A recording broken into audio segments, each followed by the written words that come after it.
Everybody. It is such a joy to see everybody here.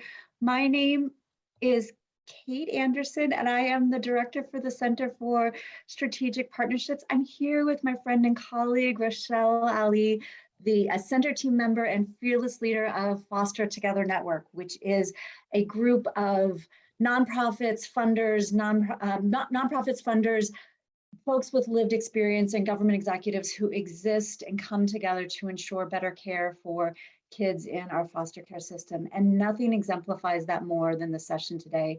We hear again and again from youth that what they really want is a caring, stable adult in their life. And so I'm super, super excited to be welcoming you to session 2 of this mentorship series, Innovating to Amplify Meaningful Connections for Foster Youth. Big shout out to Lauren Nichols with the Pritzker Foster Care Initiative for her sweat equity and the investment. Lauren, you have put your heart and soul into this series, and it shows. Also, a warm thank you to my friend and colleague, Tamara Hunter, the executive director of the Commission on Children and Families, who's been right there with Lauren in everything that she's been doing and will be our moderator today. And also a huge shout out to the nonprofit partners who helped to co-create everything that you saw in the first session and that you will be seeing today. And so with that, let me, and I've seen some people start to do this. Go ahead and put your name and organization, and I keep doing this one, but your favorite spring flower. There's so many great flowers out there right now, into the chat. And then let me turn it over to Rochelle. Thank you, Kate. For those of you who had the pleasure of hearing our youth leaders last session, they set out a powerful vision for what youth mentorship could and should be in Los Angeles County. Today, we're going to unpack through the leadership of many diverse organizations in Los Angeles who have been kind enough to come here and spotlight and share some of the innovative ways that organizations are making good on that vision. But first, it is so crucial that we ground the building of our mentorship system in the voices and perspectives of youth. We'd like to highlight a recap of what we heard. Please enjoy this video.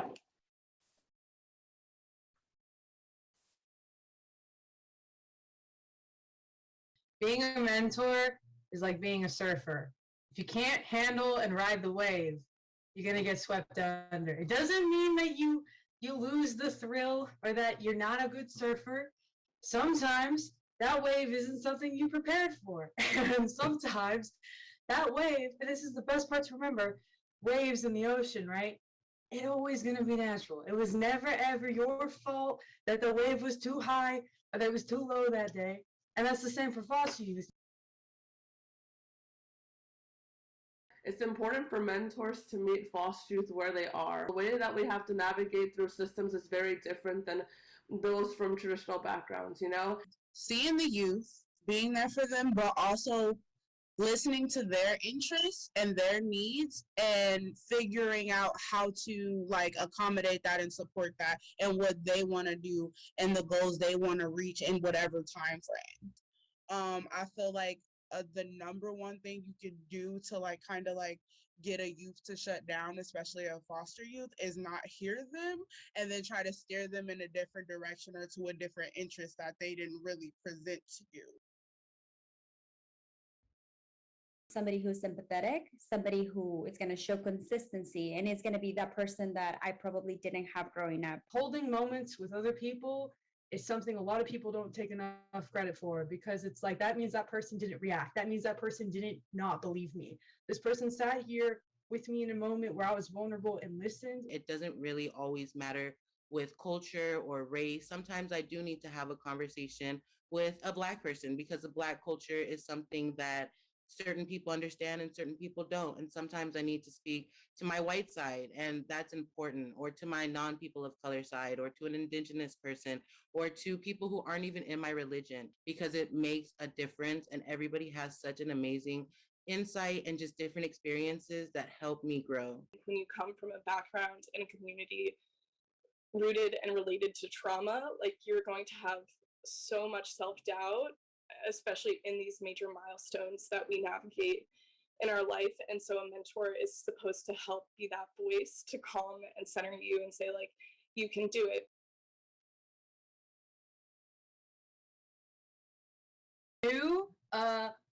Learn to surf emotional, physical waves. People are in pain. People are also great when they are in pain. Be a good listener, be empathetic, and don't push your mentee beyond their limits. Don't force them to tell you the story. Let it flow and let them be open when they are ready to be open. Don't be offended if your youth is kind of going through something, is not responding immediately. Do be honest and upfront about your capabilities. Continue on providing the resources and the information, even if they don't take it. Be creative and holistic in the relationship and how you show up for the youth. Show people what communication is. Don't give up on them. That's all.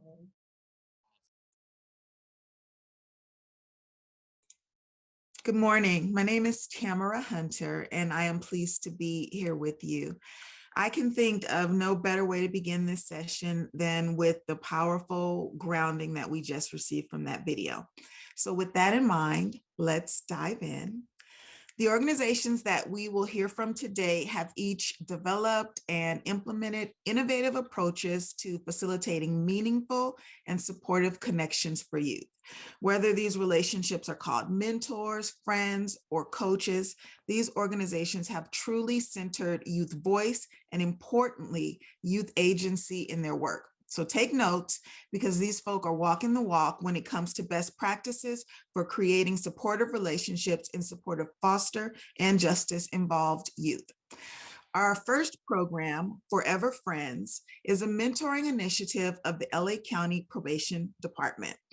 Forever Friends is literally meeting youth where they are by bringing prospective mentors into STRTPs, what we used to call group homes, to meet youth and allow for a more natural matching process to take place. It is my pleasure to introduce Lisa Campbell-Motton, who's the Director of Probation's Child Welfare and Quality Assurance Division, and Judy Brevaire, who's the Program Director with Rancho San Antonio Boys Home, which is one of the STRTPs participating in the Forever Friends program. Lisa and Judy, the floor is yours. Thank you, Tamara. Good morning, everyone. Judy and I are so honored that we were asked by you to be part of this panel. We're so excited to share this program with you. I just want to do a little bit of the foundational piece, and then Judy's going to share with you sort of exactly how the program is being implemented. So the way that this came about was about 7 years ago.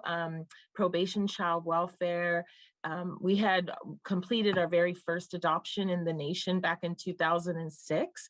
And so from that time, we've been able to complete 4 more adoptions. So Los Angeles County Delinquency Court completed 5 adoptions since that time. And then throughout the state, there's been a total of 9 adoptions in delinquency court. So that's been super exciting. But in our journey with recruiting folks for adoption, we found people who would say, you know what, I really want to adopt, or I want to foster, but I just don't have the home, or I just don't have the room, or I just don't know if I'm ready. We would love it if there was some middle ground. And so we came up with the concept of having lifelong connections that were everything like an adoptive parent, but just did not have the youth spend the night with them. And this is called Forever Friends. And Forever Friends is not a mentoring program. So we have to really put that out there to people, because mentoring is starting to sort of get a different connotation. So kids see mentors as an extension of staff. The kids that we've talked to, they see them as people that work 9 to 5. They see them as people who are kind of like teachers or coaches or things like that. Forever Friends is more of a family, introducing youth to people who will be part of their life for as long as that youth needs them to be. When we started the Forever Friends program, it really kicked off during COVID, and a lot of people were very, very interested during that time to start to help, want to help. And we had a lot of people come in the doors, but not necessarily stay. And as soon as they started, we noticed a lot of them dropping off. And it was exactly like that first young lady said about learning how to surf, because a lot of our Forever Friends, they don't know how to surf. They don't know how to ride those waves. They're thinking they're going to come in and really give something to a kid. The kid gives to you first. You will never be able to even start anything with that kid until you've sat and listened to them. The first, probably 3 months of your relationship is about you doing nothing but showing up, no matter what they look like, no matter how they act, no matter if the wave is a riptide and pulls you out or knocks you over and almost drowns you, you have to come back the next day. And that's when you start to break those barriers down. And we found that the Forever Friends that are sticking are people who come in the door knowing that they know they're not going to be a mentor. Probably for the first 6 months of that relationship, the kid is the one that's going to mentor them. So we really put it out there when we're doing our recruiting, when we're doing our training and our orientations, to let them know that it's not a warm and fuzzy thing when it starts off. It may be, but for the most part, you have to have some grit to you. And you have to be willing to stay the long haul. It's not just about coming in for, the summer because you have some free time. These kids have tons of people like that. So we tell our Forever Friends, we don't want you to be another person who's going to come and go. Usually our kids, and I'm talking about all foster kids, both under child welfare and probation child welfare, by the time we get to them, they've had about 17 therapists, maybe 5 or 6 child social workers, maybe 7 DPOs. They have so many people transitioning in and out of their lives. And that's not what this program is about. It's about bringing people in that can stay. So we were very fortunate to work with Daily Solutions, Mark Daly, to do a big recruitment event for our county for DCFS and probation child welfare. We did some targeted recruitment for probation child welfare, and we put Forever Friends in that recruitment. We were able to this date, we have about 94 active approved Forever Friends that are actually meeting with kids in our STRTPs. They are taking them on outings. Some of our Forever Friends have even, caught the vision, and they are wanting to become resource parents so that youth can come and spend the night with them. So that's another easy segue. It's like you can become a resource parent. You don't have to jump into adoption or fostering, but you have to become a resource parent in order for that youth to spend the weekend with you or go away for vacation, things like that. So we're very excited that we have these 94. Our recruitment campaign has ended. So now it's just going to be about keeping those that we have and really, using word of mouth to keep the program going. But it is very, very exciting. The kids are really learning a lot. The Forever Friends are really learning more from the kids than the kids are from them, and it's pretty exciting. So we probably have about 12 STRTPs that our Forever Friends are volunteering at and are meeting kids. And one of our strong partners is Rancho San Antonio. And I've known Judy for over a decade, and we've been partners in all things. And now this new partnership has really taken off at Rancho. So I'd love for her to share some of the amazing things that are happening with our Forever Friends program at Rancho. Hello, everyone, and thank you, Lisa, for inviting me to represent Rancho San Antonio. Rancho is an STRTP that has had a successful Forever Friends program in collaboration with Probation Child Welfare since August of 2020. We've enjoyed 11 Forever Friends overall and 3 resource families with Probation Child Welfare's help. Currently, we have 8 Forever Friends connected to youth and 2 waiting to be matched. 2 youth who transitioned to our Tay apartment housing continue to be connected to their Forever Friend. We have 2 youth currently residing with their resource family, ISFC family, and 1 resource parent who visits Rancho consistently in hopes that the youth will transition to his home. We were apprehensive about the Forever Friends program at first because we feel real protective of our youth. We didn't know these people who wanted to hang out with them. We matched our first Forever Friend with an older youth, which fizzled out due to the Forever Friend having to tend to his own family matters and move out of state. We matched 2 more youth with Forever Friends and had to work out a few kinks with communication and scheduling, but they've remained connected since November of 2020. Then DPO Tanous began meeting with each new youth who came to Rancho weekly beginning early 2022. He determines their appropriateness to be paired with a Forever Friend or referred to a family finding unit. This helps match the youth early on in their program and helps with permanency planning. We also make recommendations regarding youth who've been at Rancho for a while who didn't go through the interview process. We also have DPO Gregory, who became involved to help match her assigned Forever Friend with Rancho youth when another facility closed their doors. What we do is we conduct a meet and greet. So one of the POs brings the Forever Friend. They obtain their badge from probation, their Forever Friend badge. We provide them with a training and orientation packet to sign, read and sign, and then we pair them with a youth. The orientation packet topics include an overview of the Forever Friends program, a review of the history of Rancho, our mission and vision statement, our purpose. It addresses communication, treatment team composition, what a child and family team is. The packet reviews our policies regarding confidentiality and privacy, trauma-informed treatment practices, engagement, and resiliency building. It also provides an overview of our program that focuses on treatment of youth who have been sexually abused or are sexually abusive, and our drug treatment program. It reviews our code of ethics for service delivery, child abuse reporting, terrorist-off action, and timeframes for reporting. It also outlines our use of cameras on campus and the HIPAA policy. So far, the program's been very successful since its inception, and I know the youth appreciate the connection. The Forever Friend is also invited to the Child and Family Team meeting when they want to take our youth off campus for a community pass, or when the youth invite them to the Child and Family Team meeting just to share what brought them to placement and for support.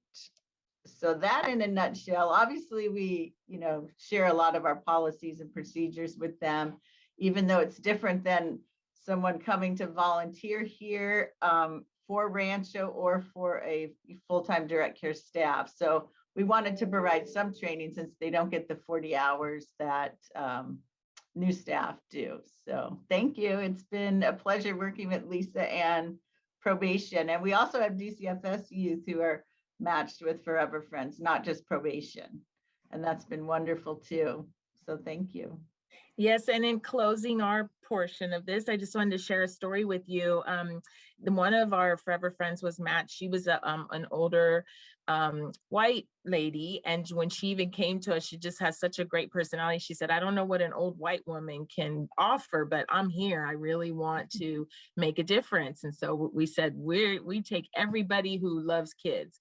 And so she was actually matched with a young African-American boy, and they just hit it off. And at first he really didn't speak a lot, but she is a dog trainer. She trains police dogs, retired police dogs. Actually, she is like a shelter and makes sure they're adopted.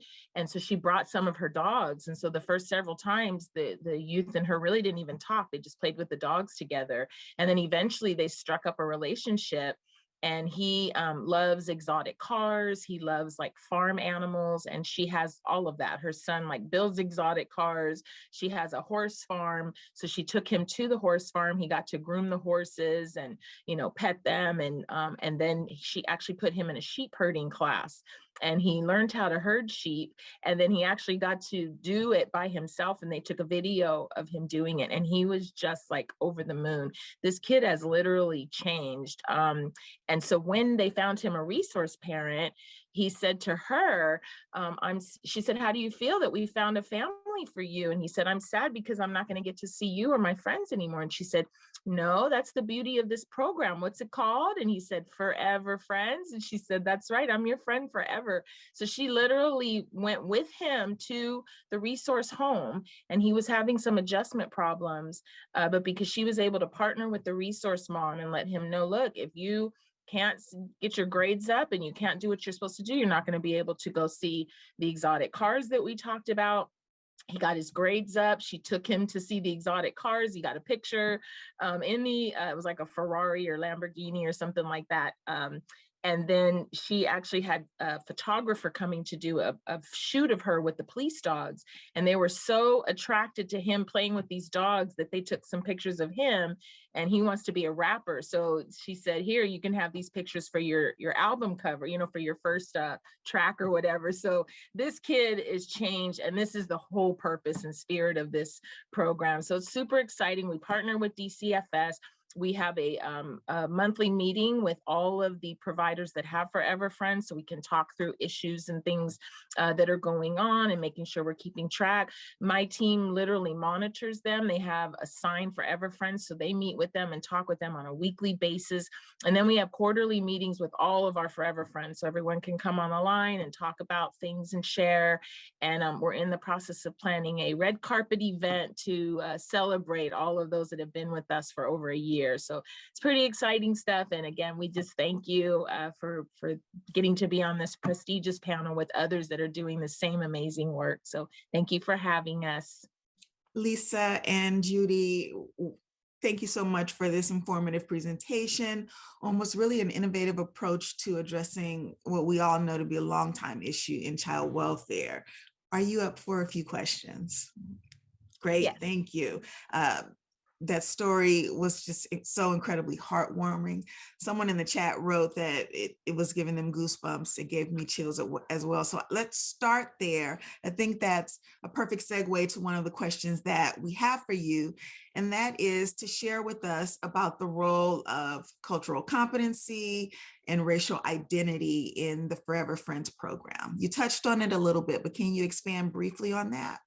Sure. And then I'll let Judy also kind of share what they do. We know the kids a little bit. So people that refer the kids will say, you know, I think my kid will do well with an African female, or they'll sometimes tell us what they think.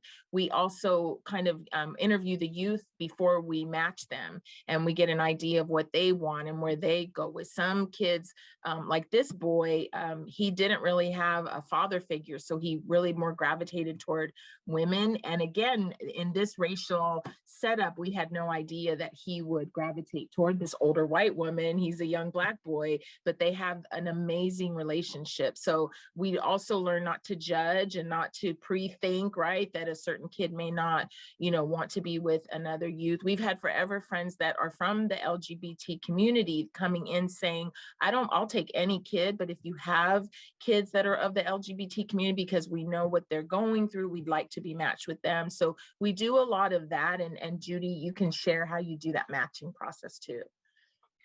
Well, the nice thing is DPO Tanous and DPO Gregory, they interview the kids and find the need that they have or the desire to have a Forever Friend. Some of them have family members, but they're unable to go home for whatever reason. So they also qualify to have that extra support.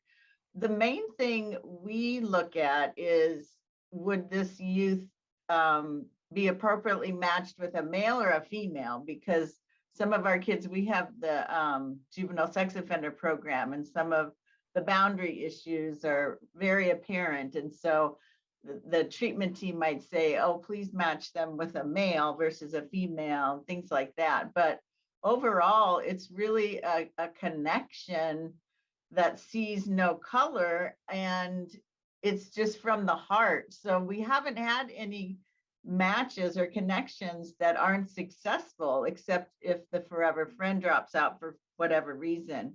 We had one youth decide that other kids may need it more than he did, which was cute. But I also have received some feedback from a couple of them, if you don't mind me reading what they emailed me about their forever friend.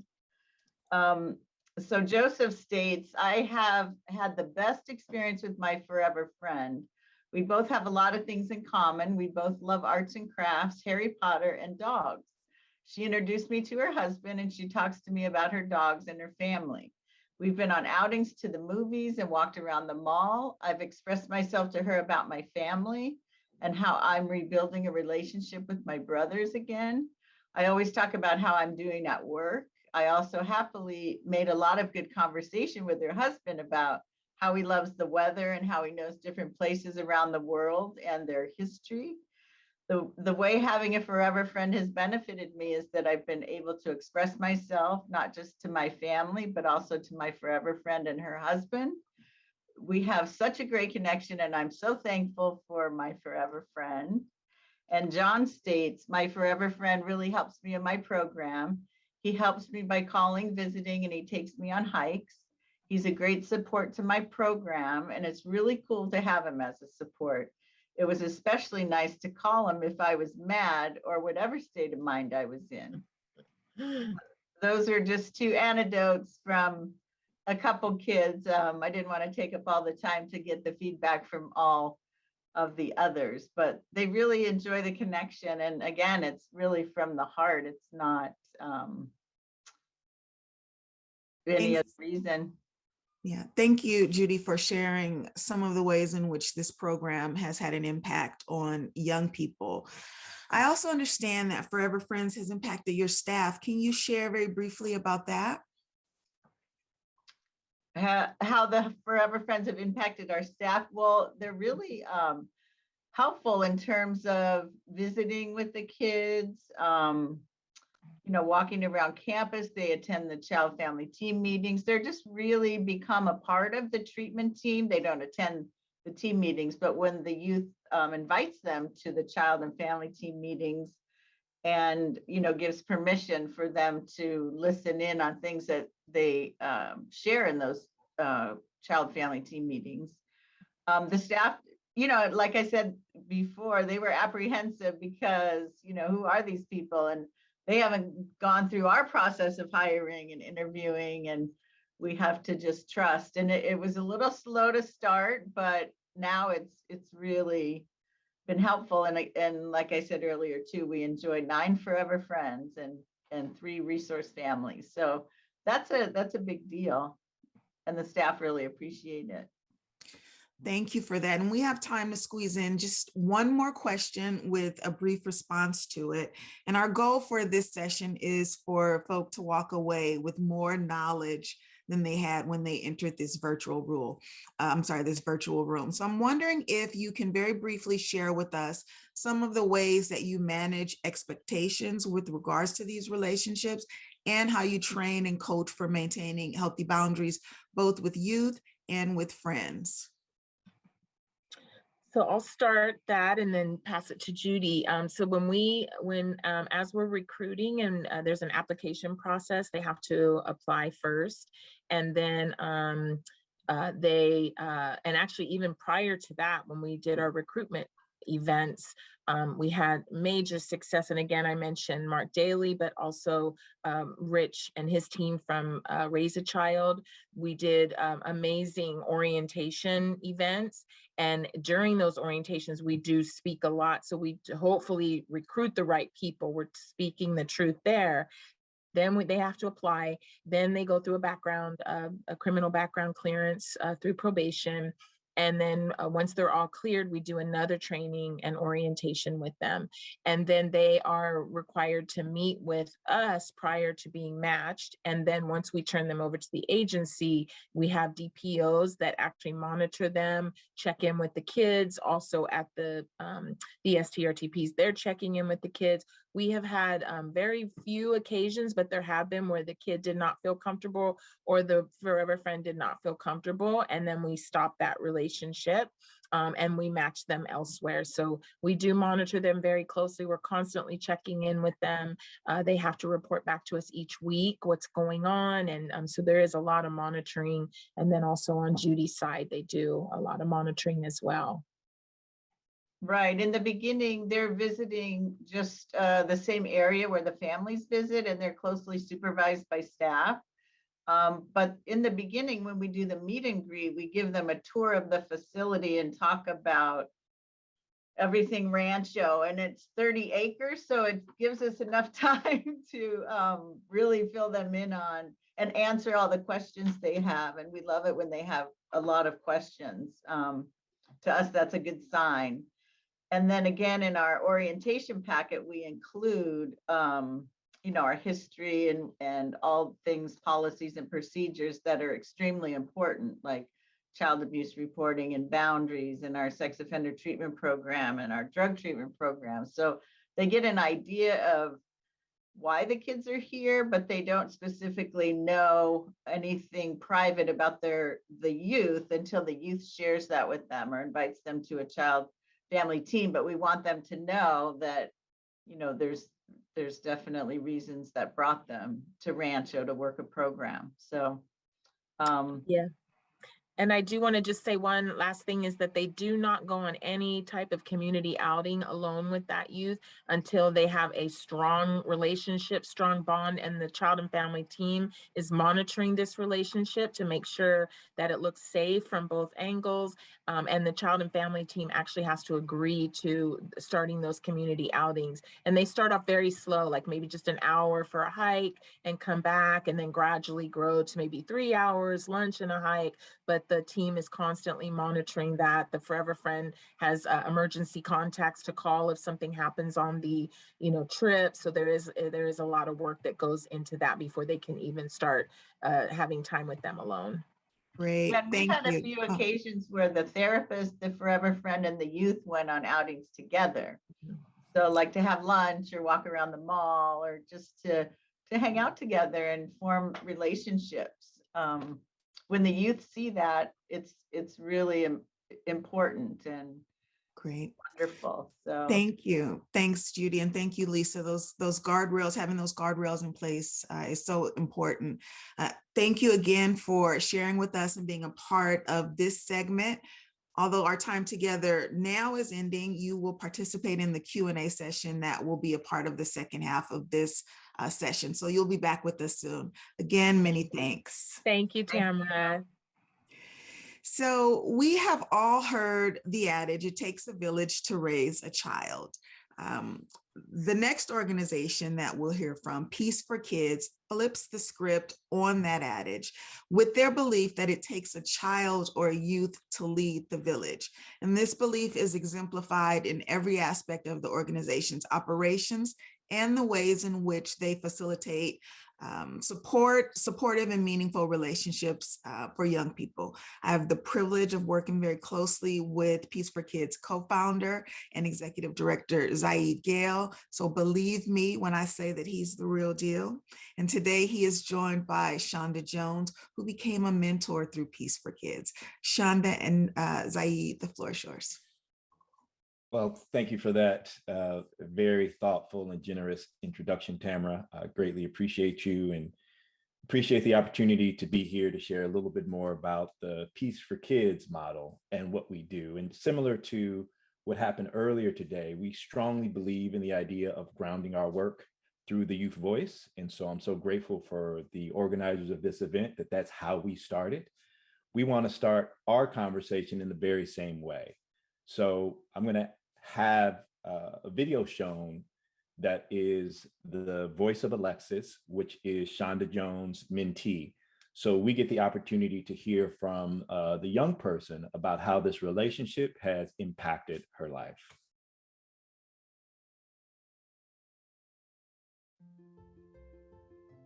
You do not have to be in foster care to choose the wrong route.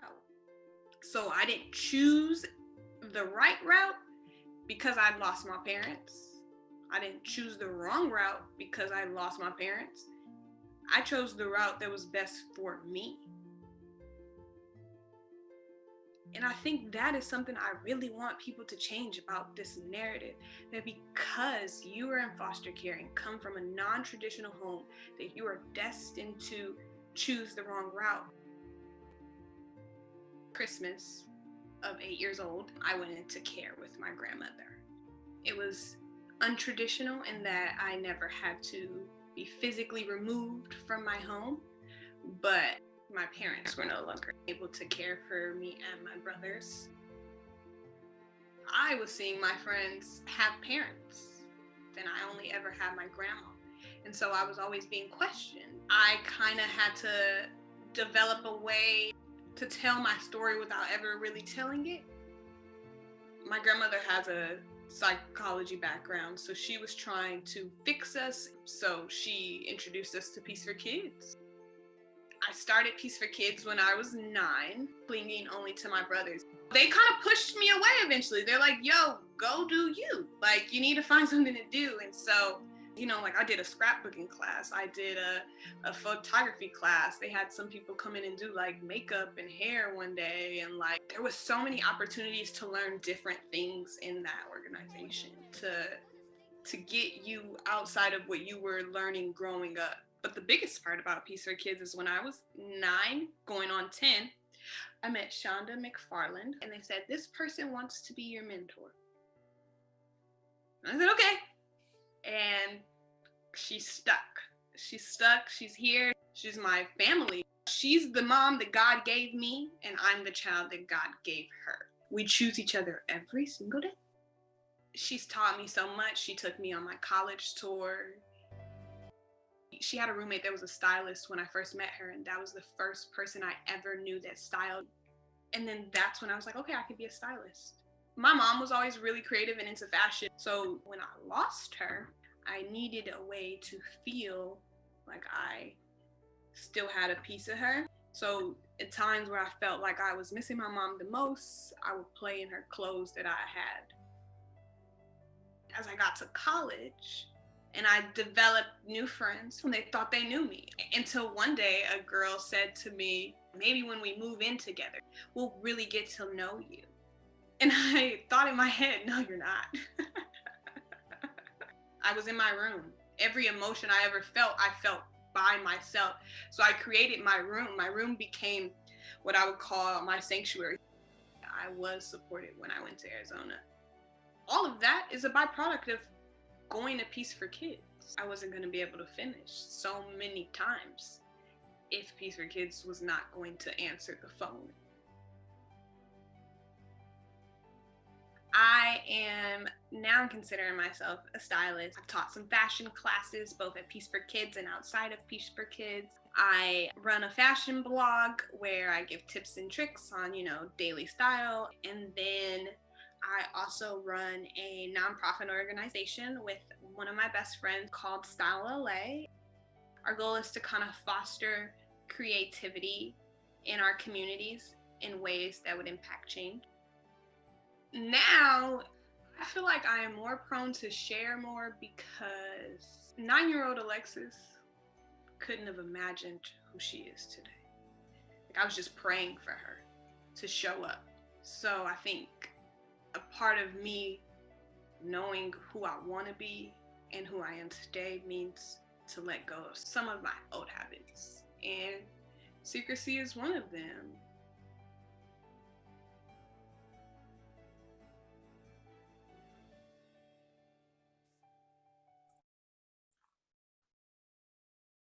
So we're grateful to Alexis for her willingness to share her story and to talk openly about her relationship with Shonda and how that relationship has transformed her experience and her perception in her life in phenomenal ways.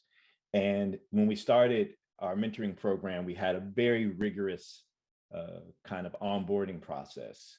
Mentors went through a screening process, the mentees went through a screening process. There were interviews, there were matches, there were requirements that folks had to step up to, and we would measure the relationship.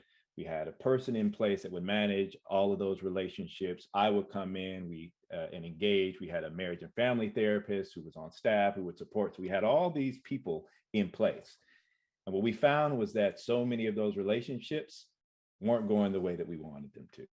And so much of the design of the mentor program had been developed to fit a particular script. And I want to go back to what Tamara shared, which is our idea begin to shift to this idea of the children raising the village, not the village taking ownership of the experience. And that to meet young people where they were, you really had to listen to what their needs were. And that their needs had to be formed through the authentic building and creation of relationships. And what we know about youth in foster care is that so many of the relationships are picked for them. And because those relationships are picked for them, they tend to have this engagement with folks where there's an expectation that you are paid to be here, you are required to be here. There's not an authentic love and connection. And so while we leaned into this idea of creating a framework that was going to enable our youth to be safe with the relationship, what we really begin to recognize is that we had to build authentic connections to our youth. The fortunate thing was that we already had a fail-safe. As Alexis mentioned in the video, we have a Saturday core program at Peace for Kids. And so that's the space where all young folks come together. And it's the space where they get to create, get to discover, experience new things, and also connect with volunteers. And so those volunteers then have the opportunity to build relationships with young folks. Young folks have the opportunity to connect with people that they feel are in greater alignment with who they are. And so we begin to lean into the Peace for Kids Saturday program as the space where relationships could authentically build and youth could select the folks that they wanted to engage in their lives. And we also begin to move away from this idea of having one person in that child's life. As you could see in Alexis's video, I was in there. Alexis talked about the Peace for Kids community. She talked about her grandmother. So again, Alexis was selecting the people in her world that she could lean into for support. So when she was having trouble in college and thinking that she was going to drop out, she talked to Shonda. Shonda called me and said, you got to get your girl. All right. And so we mobilize community to be in support of young people when they express their need. And we don't triangulate conversations. We speak to each other. We keep open channels of communication to make sure that that young person knows that they're being supported. We also don't shy away from this idea of racial identity and the systemic oppression that has happened that has impacted the lives of these young folks, because we want to recognize that, yes, there's adversity, there's childhood trauma, there's all these things that have informed the experience that this young person is engaged in. But we also want to frame it around their assets. We want to frame it around the condition that our young people are capable. And we just need to create an environment that has felt safety as the forefront of what we do to ensure that that young person begins to tap into their ability to make critical choices and decisions for their lives. And as they make those choices and decisions, what are the natural consequences for those choices and decisions? And how do we engage in talking about those in a meaningful way where that youth begins to trust that? And so because we're in South Los Angeles, we predominantly serve Black and Brown folks. And we know that particularly for Black children, they are overrepresented in the foster care system. So much of what we do engages young people in advocating and speaking to that, speaking to the experience in a way that's meaningful.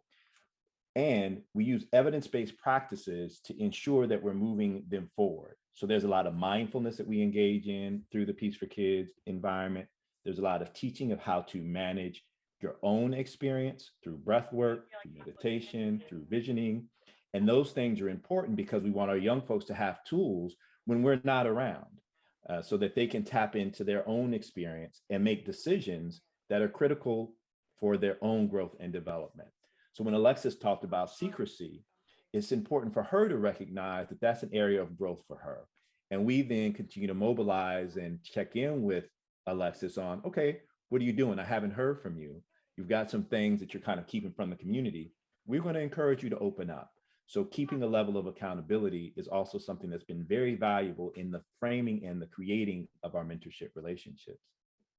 And so that just sets a general framework around how we got to where we are with our mentoring program in the building of authentic relationships and the recognition of youth identity and how we can show up for youth based on their perceptions and their needs and their voice.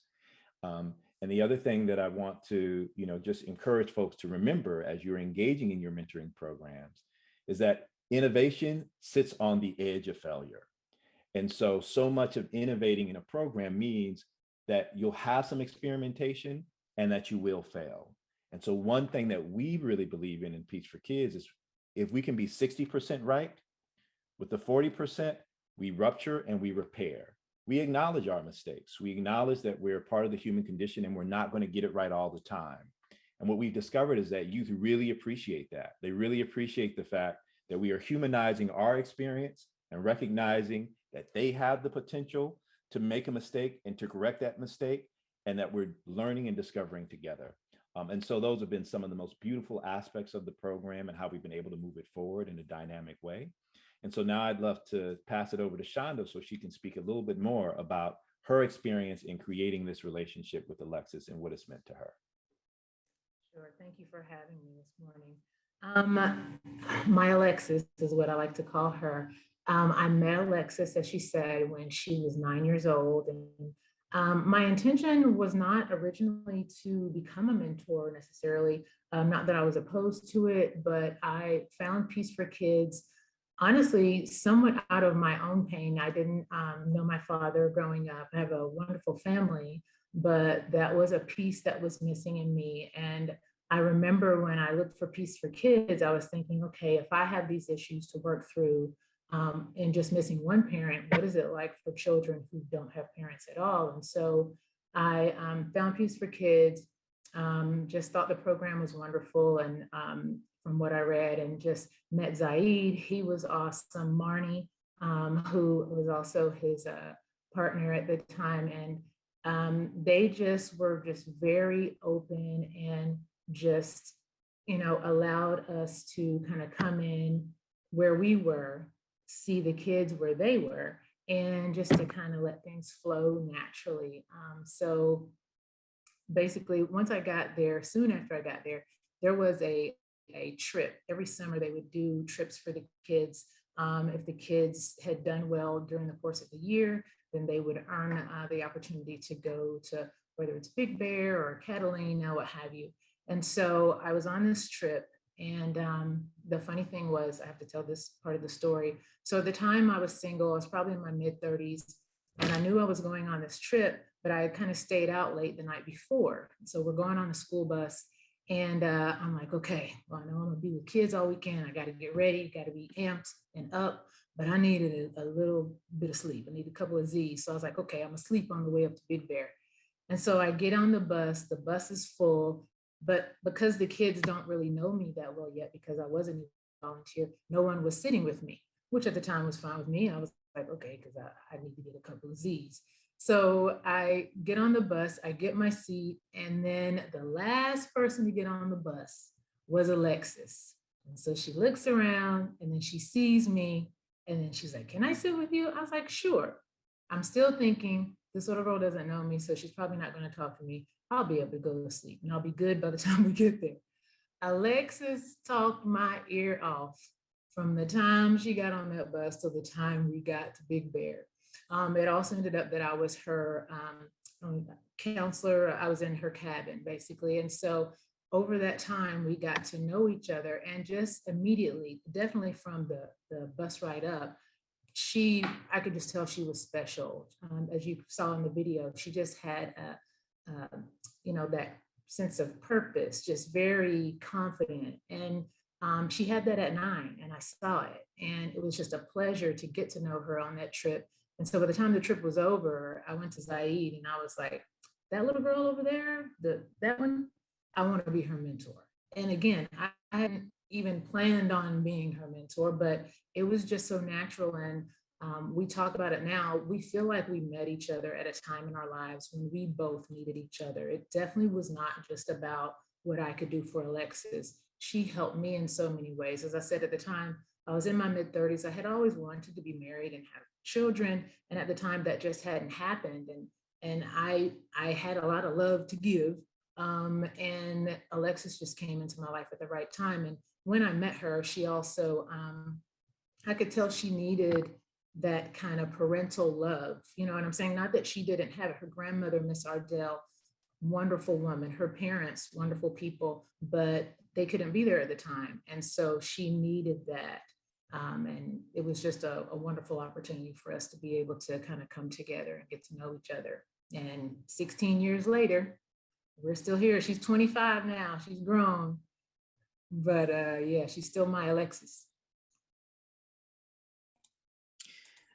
I've seen Alexis's video a few times, but it never ceases to grip me and move me in such a powerful way.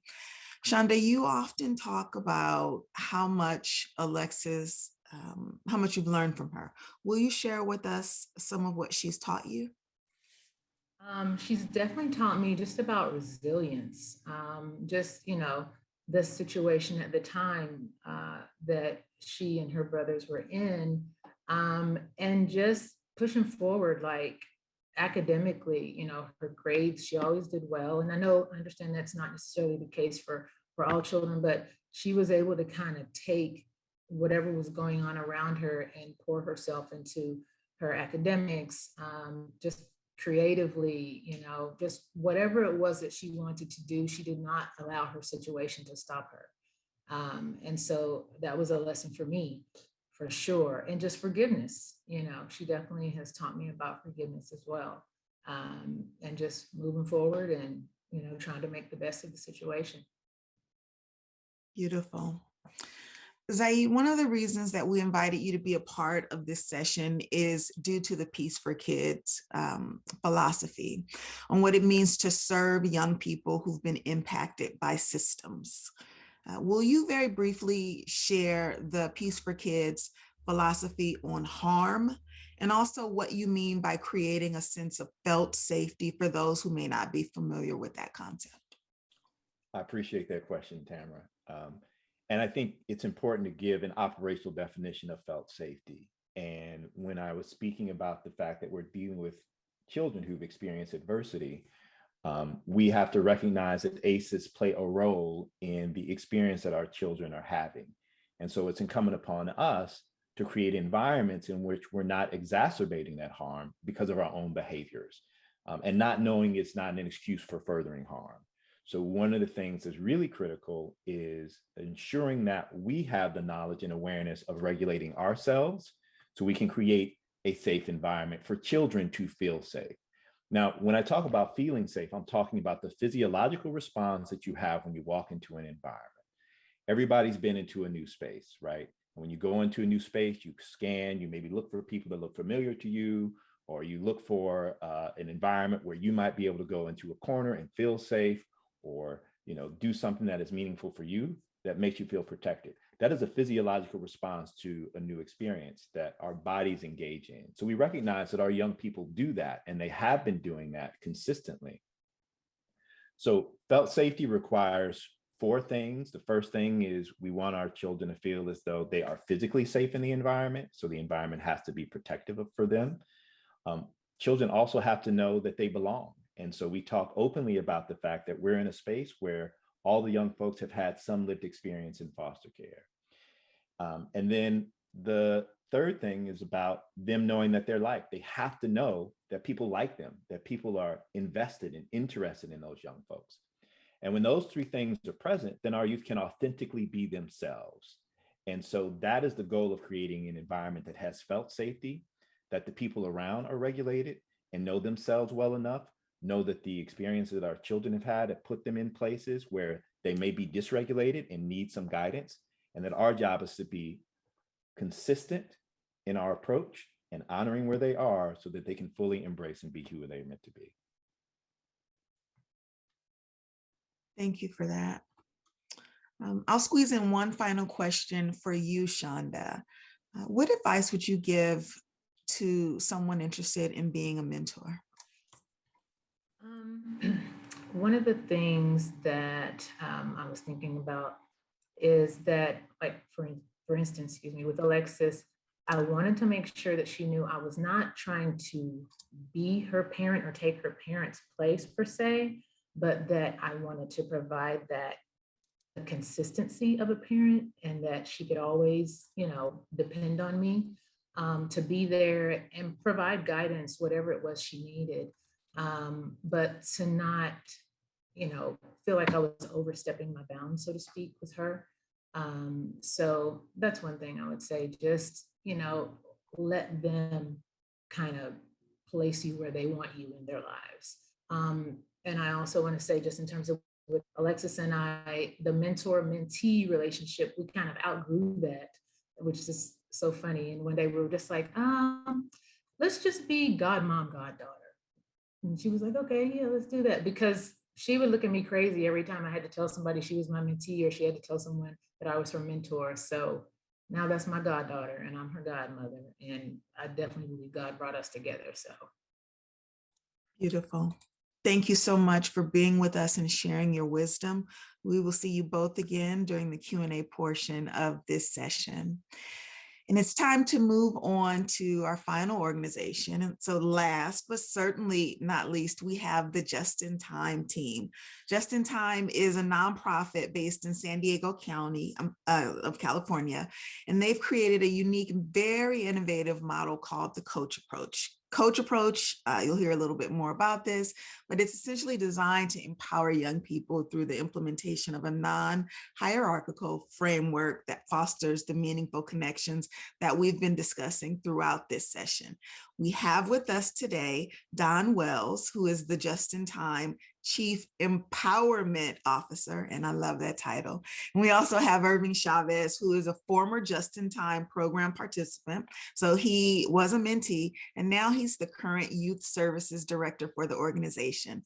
Welcome to you both. The floor is yours. Thank you so much. And it's been so great listening to the other two organizations talk about what they do, because so much of it is really consistent with our philosophy as well. And our main goal here is to share about the Coach Approach to Mentoring. But I want to do that in the context of our whole philosophy and the mental model we have at Just in Time. And I want to start that by telling a story about how I really got involved in this whole area of service. I had a job at a TV station doing community affairs. I was, after the Columbine shootings, I started a campaign to recruit mentors, and so I became one myself. I started mentoring a young man and then his sister, who were 8 and 9 at the time.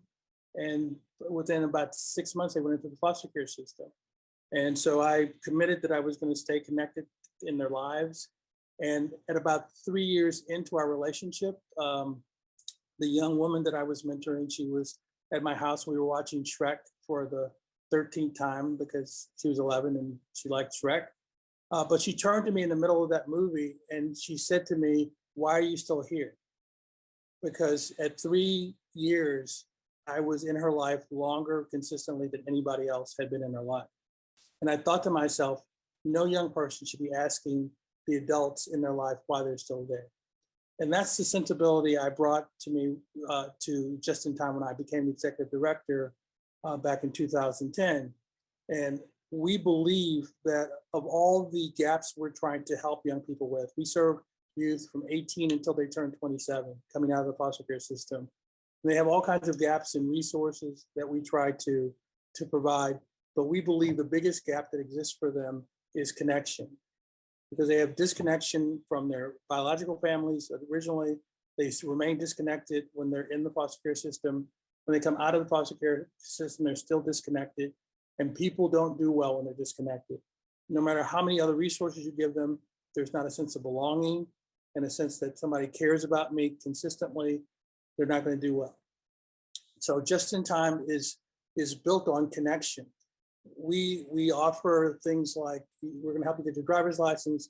We're going to give you emergency assistance with rent. We're going to get a laptop and printer going to school. But with each one of those resources, there's a connection that comes with it. And Zaid talked about the fact of not just having one person.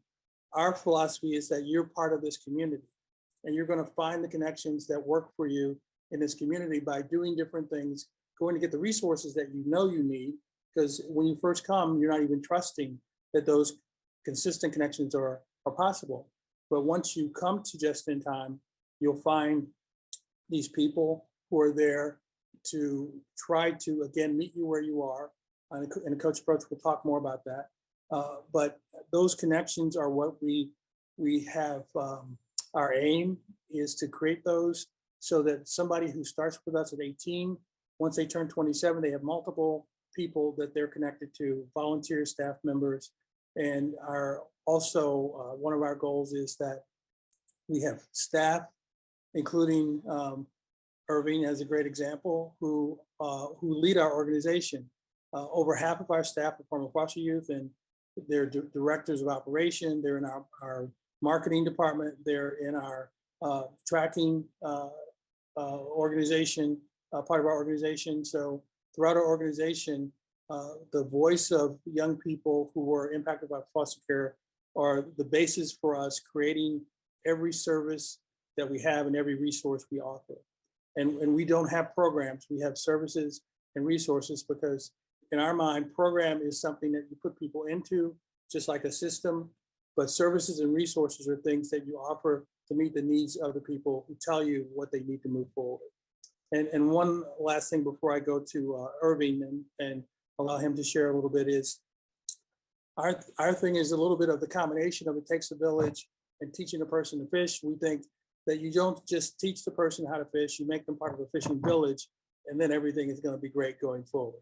So Irving, I'm going to turn it over to you so you can share a little bit about your perspective on the just-in-time community. Yeah, thank you, Don. As mentioned, I was a former participant at Just in Time. I was in care early on in my life. And when I moved to San Diego to come to school, I realized, well, this is a big city. I don't know anybody besides my brother, who was also going to the same school at San Diego State. Um, and I quickly realized that connections were really important. And one, didn't know how to connect with others.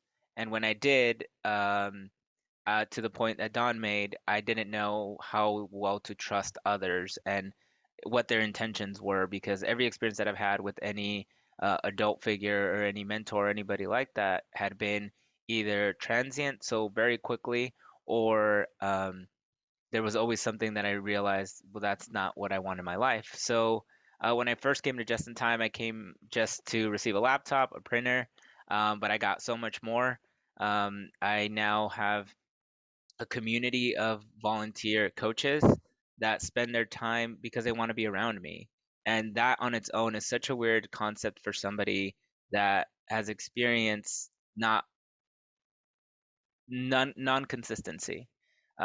So the one thing that I've always told myself is that the only consistency that I've experienced is instability. It was consistently unstable, and it kind of developed this idea of, well, if it's going too well, somehow I have to sabotage it, or else it's going to sabotage itself at some point. And I was doing that with my relationships. I was doing that with, any work environment or educational opportunities.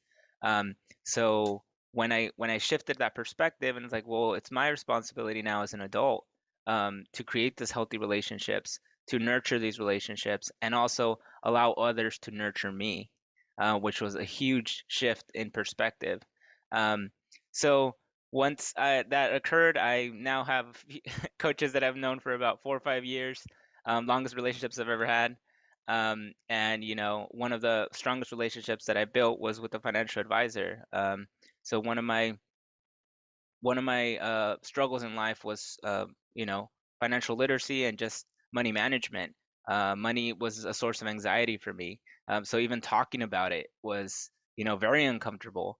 And I'm sure you all can relate to the fact that, like, just talking about money in general is not the most comfortable thing. So being able to have healthy relationships with even conversating about money management or financial literacy, that really showed, like, in order to be who you want to be, that vulnerability of being able to discuss what we sometimes assume as the most dark and secretive parts of ourselves, that really is what builds connections with trust. So now as a staff member, you know, because I reaped some of the benefits and I continue to reap the benefits, you know, as much as I try to put all of these experiences in words, it's not as easy. So yeah, unless you let the person experience it themselves. So what you know, a lot of what we try to do is really connect people to as many people as possible that are out there, resources, whatever that may be, and connect with ourselves as well. As a former foster youth, right? I try to allow to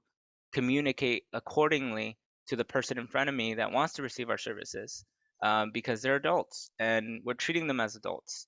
We're not going to tell them how you know, we believe their problems are, what we believe their solutions are. They're capable of doing that. So just providing the space for them to be able to find that opportunity to say, oh, you know what? Yeah, I actually know what I'm supposed to do. I'm glad that you had the time and you provided me the space to do so, because as Don said, that will allow them to solve any other challenge that they may face. So I still get coaching now in a different manner. So on its own, like, I learned how to receive coaching, and I see that difference within our participants. Sometimes there's people that come in here, and many of you have probably experienced this, you know, in a situation of either high stress or anxiety or just overall, you know, displacing some form of emotion towards yourself or anybody as a staff member, because they feel comfortable doing that. And sometimes that could be misinterpreted as, oh, well, you don't want to listen or whatever that may be. And, you know, just sitting down with them and having a conversation, giving them time, something that doesn't have a value, something that doesn't have financial, you know, connections to anything, is just time. They end up sharing with you that, you know, they had a court date tomorrow and they're stressing out that they're going to have to see people that they didn't want to see. And it just so happened that you were a portion, you got to see that emotion, that emotional side of them. So that's kind of what we try to cultivate here, just allowing people to be themselves. And as we mentioned multiple times throughout the presentation, just meeting people where they're at, because we don't want them to be where we want them to be. We want to meet them there and then show them the path of where they want to be their healthy selves. So I keep going on, Don. So Thanks, Irving. So we're about to show you the video now that explains what Coach Approach is, which sort of distills our whole idea of how you want to be in relationship with youth. And we started Coach Approach because we had lots of mentors. We have hundreds of mentors, and where they were, some people were coming in with a mindset of being a mentor meant I'm going to come in, I'm going to tell you what I did, and so I can fix things for you. So we created the Coach Approach to give people training to come with a different thing. And I think somebody referred to this earlier also, where if you come in, people don't really care what you think until they think that you care. And if you've never asked somebody a question, then you can't really say that you care because you don't know them. So the Coach Approach to mentoring really is about changing that dynamic, getting rid of your agenda, and actually giving what Irving just said, the space to really listen to somebody, which is a gift that everybody really wants. So we'll share the video now.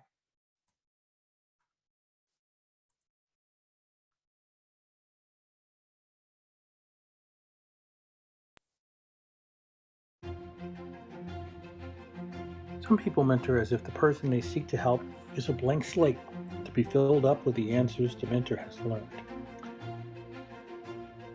Others want to be the fixers of people they see as lost, broken, and deficient. Just in Time for Foster Youth has a different approach, the Coach Approach to mentoring. We come together as a caring community to assist young people who we believe are creative, resourceful, and whole, serving as their partner on the path to self-sufficiency and well-being. We believe every individual has the capacity to find their own path to success, to move from surviving to thriving, to reframe their trauma as wisdom and strength. So how do you get there from here? We have to explore outside the circle. The circle is our agenda that contains our own experiences, answers, and opinions, what has worked for us in our lives. Staying inside the circle encourages us to judge, to tell people what they should do, to focus on fixing them, Of course, that means we also have to have all the right answers. But the coach approach to mentoring frees us to explore outside the circle, where the answers come from a process of mutual discovery. First, we gain understanding through active listening. Then we ask curious questions to clarify the issues. Finally, we pose powerful questions that empower the coachee to find answers within themselves. Sounds simple, right? It's harder than you think. We're rewarded from an early age to get to the answer fast because the first is the smartest, the best. The coach approach is the opposite. It teaches us to slow down and take the time to be truly present, reflecting back what we hear until the speaker gets to what he or she really means. With deeper understanding, the coach then asks curious questions to fill in missing information. Finally, active listening and curiosity leads to powerful questions that get to fundamental insights and aha moments. Working in triads, volunteers and youth participants take turns being the coach, coachee, and observer. Not only does that enable us all to learn the gift of truly listening, it creates real bonds and connections between volunteers and participants. It makes it clear that all of us can use these skills to empower one another in a caring community. Welcome to the Coach Approach to Mentoring.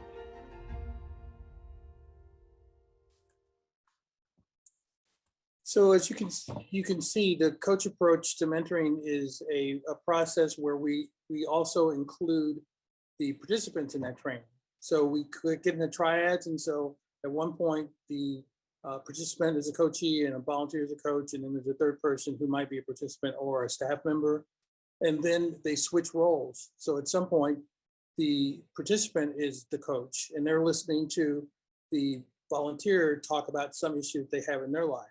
So they're learning both that everybody has the opportunity to be a great coach. The volunteers are learning that these young people have great wisdom, not only in solving their own problems, but they can ask great questions to also help to clarify things for the volunteer. And so it creates a partnership rather than a hierarchical situation where the volunteer believes that they have the wisdom and the young person is going to get the wisdom for them. And it also helps the young person have more of an understanding of that volunteer as well. So they're not this blank person who's coming in to work with them. They have a life, they have their own issues that they're dealing with, and they're going to go through this process together and learning how to solve problems.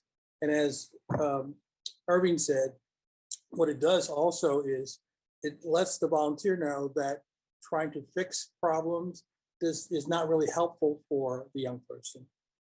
If you're fixing everybody's problems, then the next time they will probably have to come back to you to fix it. And they don't have ownership of your solution either. So it's your solution you came up with. So they are not as invested in those solutions. And this is something that we don't just use as a thing that is part of coach mentoring. It's really about being effective in your relationships, because really what's missing from most discourse is somebody really listening to the other person. And when you listen to the other person, even if you don't ever come up with any sort of solution, if you really listen to them, they come up away from that encounter thinking you're the smartest person in the world, because they feel so good about that encounter and they come up with their own answers. So Irving, let me turn it back to you about how this plays out. Yeah, the other one of the things that I want to highlight is one of the products of having participants be a part of the trainings or just a part of this approach is that not only are you learning how well of a listener you are, but also it allows you to develop the boundaries around, wait, I used to go to advice to this person, my brother, whomever it may be. They're not really listening to me. They're just giving me advice. So you start to realize, who am I looking for advice? Is it just so that they can solve my problems? Or is it because I actually want to be heard? And how does that affect my relationships? So that's where it all has an effect, not just within the coach and coachee relationship, but just relationships in general. How do I ask for assistance? Am I asking for this person to give me all the answers, or do I just really want them to listen to me, to share how I'm feeling, how this is affecting me, how this maybe brought up an experience that I had 10 years ago, and I'm trying to identify that. Um, and that, just that on its own, as Don said, it really creates such a strong bond within the two people in conversation, because now it's about, oh, I feel seen, I feel heard, I feel like I matter, and not only that, but I have my own solutions. Um, I am a whole person. This person's not viewing me as somebody that is broken that they're fixing constantly throughout every interaction that we're having, because I don't feel broken. I just feel misunderstood. So that's really, kind of one of the biggest benefits that we've observed from anybody that goes through this. And we as staff members, right? We are proficient in being these individuals, right? Being that listener.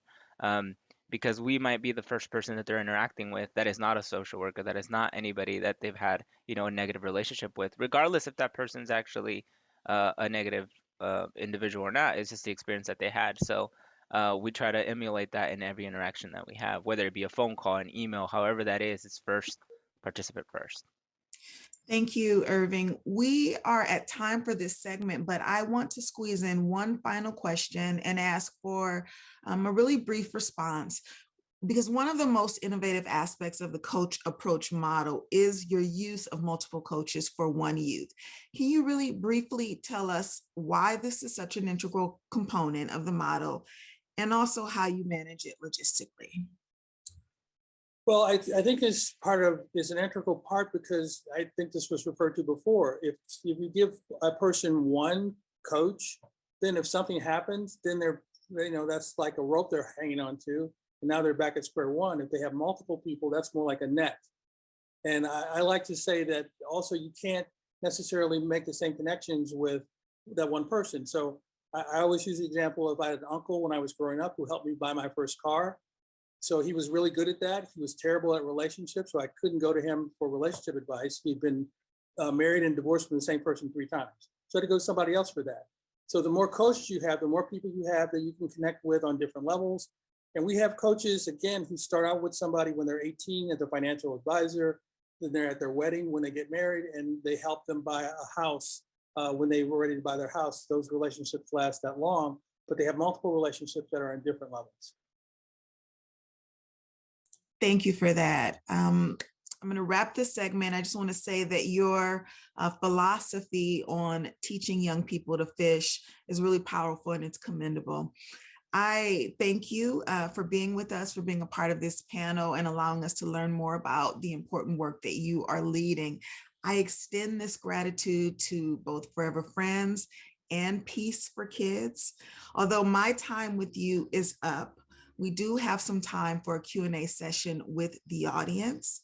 I'm going to turn things over to Lauren, who'll lead that session. But again, thank you so much for imparting your insights and your wisdom during this time. Thank you so much, Tamara, and of course for your incredible moderation. You have our gratitude. Raise your hand, please, if you do have a question, or drop it in the chat. And we do have a few minutes to make sure we can cover those questions live together. You'll also get a follow-up email after the conversation's over, and we'll include contact information for all of our panelists, and you can always follow up with them afterwards. While we're waiting for questions to come in, I know there were some earlier ones that I wrote down from the chat. This one is Forever Friends, and somebody had asked about if you have the same requirements for your Forever Friends as a resource home would. Could you speak to that, Lisa? Yes. So not initially. So Forever Friends do not have to meet the requirements as a resource family when they first come in. But if their relationship with a youth grows to the point where they want to have them spend the night, then they have to become a resource parent before they can have weekend visits. And then another question for you, Lisa, about data tracking. And Judy, if you have anything to add on top of this, folks are curious if you're doing any data outcomes collections regarding the Forever Friends program. And yes, we are. Judy read some of her data, so they are tracking it now. We're just gaining momentum to where Forever Friends are starting to take youth off campus and having outings.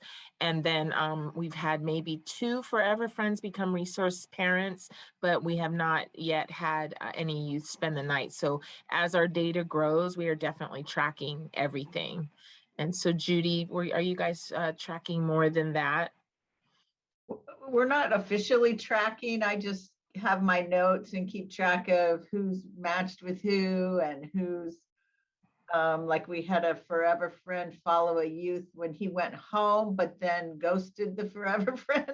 So that friend is coming back and we're going to match her with another youth. So I keep track of all the specifics and timeframes. So in a sense, yes, I like to keep notes of what's going on because there's a lot of them and a lot of balls to juggle sometimes.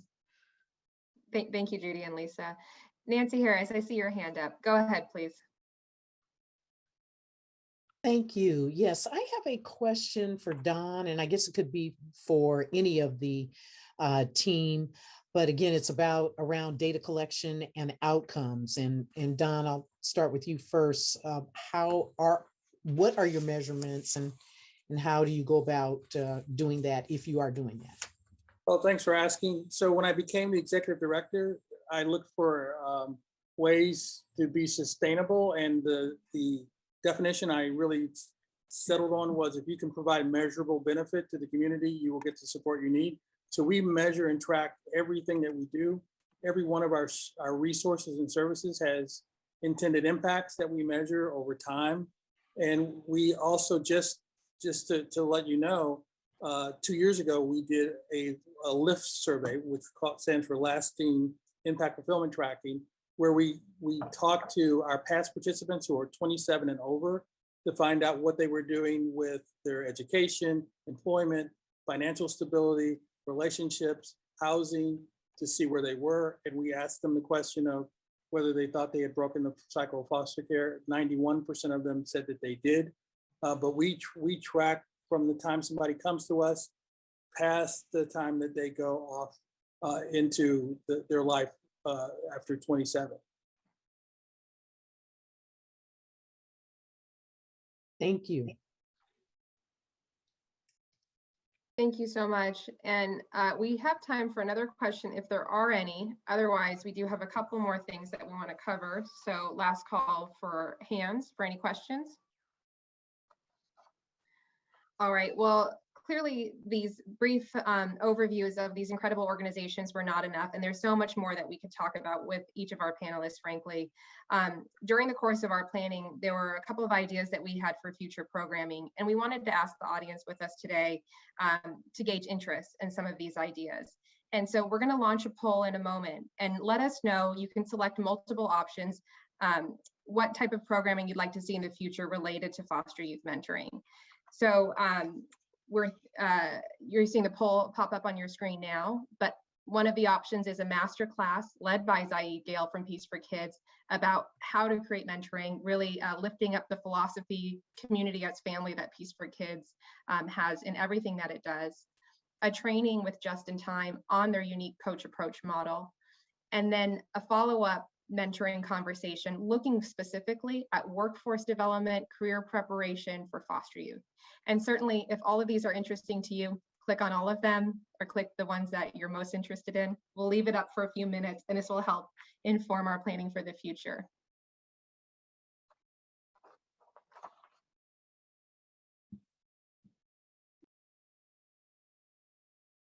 Seeing a lot of people are interested in all three, which is fantastic.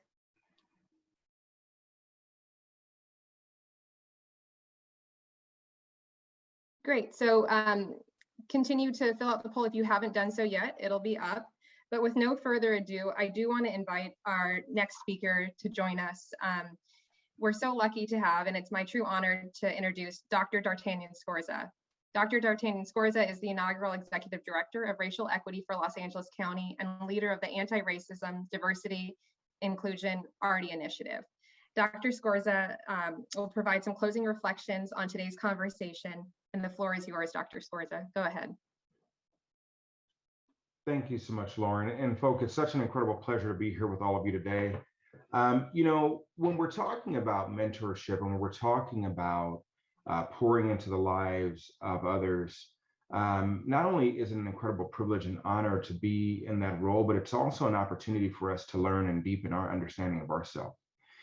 And part of what we're talking about here in the county as well is how we move forward on this journey, not only to help strengthen outcomes in the lives of our young folk, but to improve outcomes for all of our residents who live here in Los Angeles. And in doing so, we elevate the role and importance that taking on an anti-racist perspective means in the lives of our young folk, and what it means to help drive change within our communities through our relationships. We know that there are many things that we can do to help move this work forward, both in listening to young folk and affirming their stories and responding and treating them with respect, as well as having a focus on an intent to learn, but also dealing with the ways in which not only our own biases show up, but making sure that we practice self-care. So when it's incredibly important for us to recognize the value of this work, but bringing our vulnerability as well as our strengths and being able to show up in a way that grounds ourselves in compassion, helps to ensure that we can care for others, but care for ourselves as well. I also just want to acknowledge that the incredible work that Don, your team has shared, and Irving, yours has shared as well, that in many ways, when we're doing this work, there's an opportunity for us to take action and to confront and reject the many isms that have harmed our relationships over time.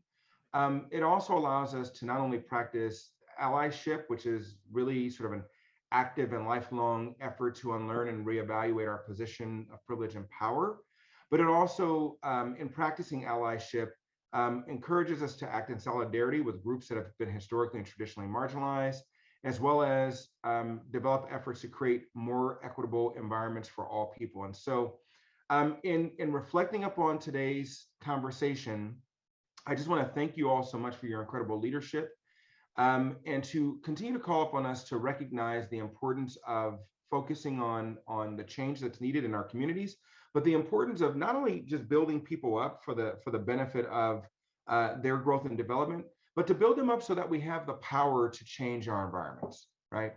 At the end of the day, and Dr. Hunter said it well, she said, look, it's about, yes, we need to teach people to fish, but it's about teaching people to fish so that they can also, repair the lake, right?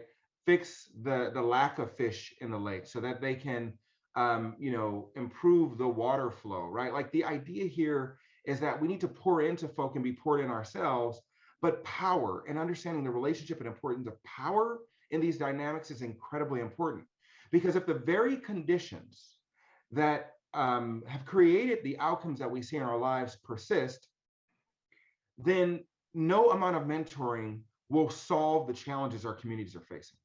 So ultimately, mentoring has to lead into our ability to transform the very outcomes that we deal with, transform the very environment that we lead into, that we live in. And so again, I call upon us and implore us to continue to recognize the role and relationship that power plays in all that we do, and to utilize the responsibility and the privilege that we have to alter systems, to alter dynamics, so that we ultimately can ensure that folk can live a life that's full of thriving and one that has moved away from harm. So I want to, again, thank you so much for the opportunity to join you all today.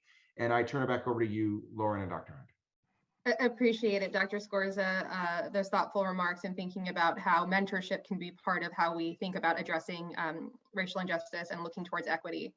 I do want to remind folks as we're closing out that next Thursday at 9:30 a.m. we are going to meet together in Zoom to have our final chapter on the Connection series. We will be looking at mentorship specifically mentorship and coaching for resource parents. So join us for that conversation, exploring that topic. And I do want to also point you to the Foster Together Network, where we have other resources. You can certainly register there for the third session happening next Thursday. You can see the mentoring directory of LA County organizations who offer mentoring for foster youth, and also see contact information for our speakers should you want to follow up. I did see the note in the chat about the survey, so we will send out an email after this session closes with a new survey link for folks who completed it for the first session. Thank you all for being here today, and a big thank you to the FTN production team, Rochelle, Keela, and Kathy. Have a wonderful day and hope to see you next Thursday.